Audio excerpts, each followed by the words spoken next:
In today's world, with everyone being bombarded with breaking news stories, everyday stresses, you may be looking for an escape. An escape from all the noise. Breaking story overnight. An escape from all the drama. Well, turn that TV off and join me. Whether you're an avid woodworker or not, we all need a break. My goal is simple. I want to distract you from all the noise and all the drama and strike your creative nerve.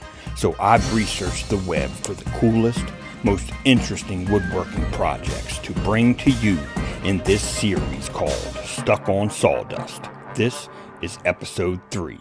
So sit back, grab a beverage, buckle up. Buckle up, Jimbo. This one's a doozy. Daniel here with Bearded Viking Woodworks. In this series, I go over the most unique woodworking projects I find scouring social media sites like these. In this episode, I'm going to be focusing on how to make money woodworking. And if you're not in it for the profit, no worries. You'll still be inspired to get in your shop and make some sawdust after seeing these projects I have ready to share. Let's jump right in. I focused my search for this episode on pallet wood projects or fence picket projects. Number 1, they're cheap to make. Number 2, they're awesome as shit. Take for instance this wall sconce. This is 2 sconces this guy made out of pallet wood or reclaimed hardwood and is one of the most profitable projects I've come across for this episode. It takes 1 fence picket to make both of these sconces, or 3 pallet boards from the top of the pallet. They measure 7 inches wide and 12 inches tall. And they have this mason jar that hangs from this little S-hook. Super simple to make. Most pallet wood would look great unfinished. However, you could stain this or paint it, whatever you prefer, to match your home decor. The reason for me putting this at the top of my list today is the profit factor. Just look at this asking price. Holy shit. That's a lot of money. My calculations for the materials and supplies to build these is $4.50 for fence pickets if you want to go that route, $2.50 for the mason jars, 75 cents for the tea candles, and $1 for the S-hooks, bringing us to a grand total of $8.50 to make both of these. Even less if you find or if you have some pallet wood laying around. This particular seller has sold 175 of these things at this price. For the time invested in building these things, it took me less than 7 minutes to make both. So there's a big profit margin there for you to capitalize. Since the first one I've sold went so fast, I mass produced the shit out of these, banking $90 for the pair and sold 30 pairs so far. Not bad. Not bad at all. I'll leave a link in the description for the mason jars. As far as the S-hooks, you can find those at any big box store. Let me show you just how easy this project is to make. Take your fence picket over to your saw and cut 2 pieces at 12 inches long. Then you're going to want to cut 2 pieces at 6 inches long.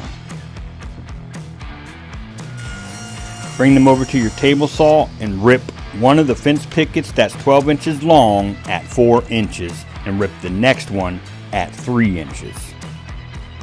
You'll be ripping your 6-inch pieces to 3.5. Alright, let's bring our pieces to our work table, and you can orient these any way you like.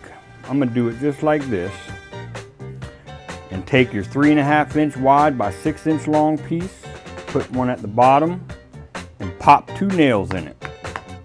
1.25 inch brads would be perfect. Then take your second piece, set it about 1/4 of the way down from the top here. So that seems to be about right there, and then pop 2 nails in it. This is where your S-hook will go. This project is that easy and super profitable. This project definitely gets 2 thumbs up in my shop. So I'm going to throw in this extra little project. Sorry guys, this is like the 5th time he's called. What? I'm sure they are. No. All right, I will. He wants to know if y'all are still watching. Yes, they're still watching. They said quit interrupting the videos. I will. He said to like, comment, and share, plus subscribe. As a bonus project, I wanted to share with you a cool ass project. I've never seen one of these damn things. It's a boot holder rack thingy. It's cut and dry. Plywood is 30 inches long by 20 inches wide. It holds 8 pairs of boots and it's literally made with a piece of 3/4 inch birch, and they just did this little engraving on it, which you don't have to make it that fancy, but if you wanted to, you could do some cool designs with this thing. And they basically just drilled 1-inch holes every 5 inches apart for each 1-inch dowel, and that is what holds your boot. It'll hold your boot from getting bent, kicked around, and it'll help it air dry instead of just being all sticky and nasty. But I'm definitely gonna be looking into making this. I think this is a good project that can really take off in the shop. Simple to make, quick turnaround, and look at the price tag on this thing. Oh yeah. Oh yeah. I'll be making this for sure. Not to mention, it'll keep you out of that doghouse with your spouse, because I'm so guilty of just kicking my boots off when I get home and leaving them for the wife to pick up. I gotta do better. I'm definitely making this. This next item I'm gonna share with you is super popular on the internet. This wooden wine rack packs a big profit, and it's made from a single pallet. If you're having trouble finding pallets or don't know how to locate pallets, don't worry. I'll leave a link in the description where you can buy pallets online for a good price. I swear, the internet never fails to amaze me with what people make and how much people are making. This wine rack is marked right around $40 to $50, and I've seen them fluctuate upwards of $60 to $70 depending on the size. This wine rack is 15.5 inches tall by 20 inches wide, with the top shelf at 4 inches in width and the bottom rack at 4 inches deep, with 4 slots cut out to hold those wine glasses. It has a French cleat style system for mounting to your wall, and I'll leave a link in the description for that system as well. This wine rack is 20 inches in width for a reason, and that's because in most houses they have a stud layout of 16 inches set ahead in your walls. That gives you plenty of opportunity to hit those studs with your fasteners when fastening the cleat system to the wall. That way, your wine rack is structured enough to hold those bottles of red wine. Let me show you how you can make this. So first, let's head outside and bust apart this pallet. Now grab the piece that looks like this. Most pallets have a piece that looks just like this. If they don't have this piece, don't worry, you can get a 2x4 from your local box store for about $3, and you can make this notch out of that 2x4. But in this case, we're fortunate to have this piece. Grab this piece and some of the pallet wood slats, and let's go to the miter box. Make sure your pallet is completely de-nailed. Okay, so the first thing you're gonna wanna do is take and cut this right here where it's square, right after this little hoop right here. So let's go ahead and make that cut. After you cut that first one, let's go ahead and cut our second. Now measure from your square cut 15 1/4 on both of these and make that cut. And you should be left with something that looks just like this. Go ahead and make your last cut. So now we have 2 of them. Now you want to take your 1x4 and cut 2 of them at 20 inches. Now before we do anything else, let's go ahead and nail our backs onto the piece. And you can do this with a brad nail or a trim nailer. However, I'm going to do it the old-fashioned way and use some of these panel nails. And you can get these at any big box store, but I'll link them in the description anyways. So what I like to do is get my nail started first.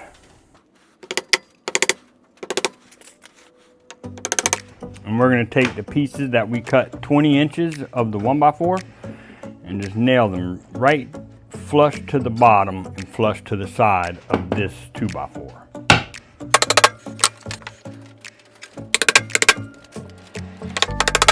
And our next one will go right here at the top. Just like that. And it should start to look something like this. Now make sure you have a piece of pallet wood that's around 4.5 or 5 inches. This is going to go onto the front of the wine rack. Go ahead and take it over to your miter box and cut it 20 inches. Now that we got the front cut, let's go ahead and bring our piece over to our work area. It's going to be nailed on just like this. It's going to be flush to the tops of your little notch right here. And let's go ahead and nail this on to our wine rack.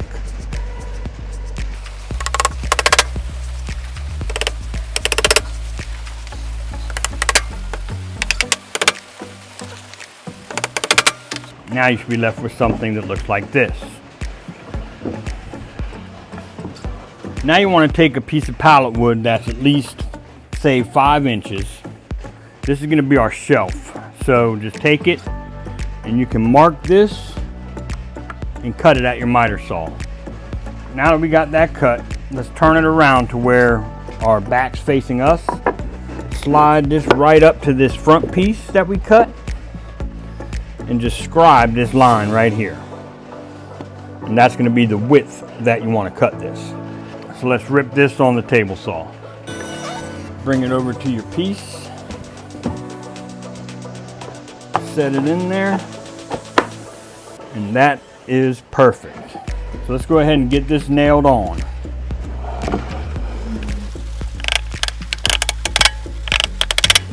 And then we'll slap a couple of nails in through the front. And it should look something like this. So let's move on to the wine glass rack. We're just going to set it here, get it flush to our sides, and then make a mark and cut this at the miter saw. It should be 20 inches. Okay, so we want the wine glasses to slide in at about 2.5 inches. So just to be safe, let's pull in from each side 1.5 inches. That way we know that that is where our sides of our wine rack are. So let's just bring it to where we're about 1/2 inch off of this mark and 1/2 inch off of this mark, and then divide that in 4. And that gives us equal spacing for our layout in between our marks. Now let's take this piece over to our drill press. This line in the center is going to be the center of our drill bit. And for the purposes of keeping the video semi-short, I'm just going to cut one hole, and then for the rest of the holes you would do the same thing. Just drill right at your marks. Take the sides of your hole you drilled and just square straight down. And we're going to be taking our jigsaw and cutting this out. And then I'm going to take it and stand it on edge and add the nails to it. And that is how easy it is to make this wine rack. And on the back, this is where you will be fastening the cleat that I'm going to leave in the description below. And then the other part of your cleat fastens to your wall. Obviously this is just an example piece, but how long did that take me to build? Not very long, maybe 5-7 minutes. If you got a pallet to take apart, you're looking at another 4 minutes. So at an average, you're looking at about, let's just say 15 to 20 minutes to make this thing. So if you got a free pallet, that's great. So let's take into consideration the nails and the finish. So you're looking at $6-7 bucks. And that's a pretty good profit margin up my alley. I don't know about y'all, but that sounds great. Now say you got to buy a couple 2x4s for the sides, or you got to get some fence pickets for your shelving and your backs here. You're looking at around $12 for that, plus the nails and the finish. So you're looking at around $19, $18 or $19. And still, that's a good profit margin to make some good money making this thing. And it is super fun. I plan on making a bunch of these. I hope I karate chopped that creativity in your brain today. You guys are absolutely kick-ass. The feedback I get every video is just absolutely amazing, and it's fueling my inspiration to continue making these videos. So if you're not subscribed, go ahead and click that subscribe button with the notification bell so you can get notified every time I post a brand new video. Until next time, this is Bearded Viking Woodworks, and I have been Daniel. Thanks guys. Get in the shop and make some sawdust.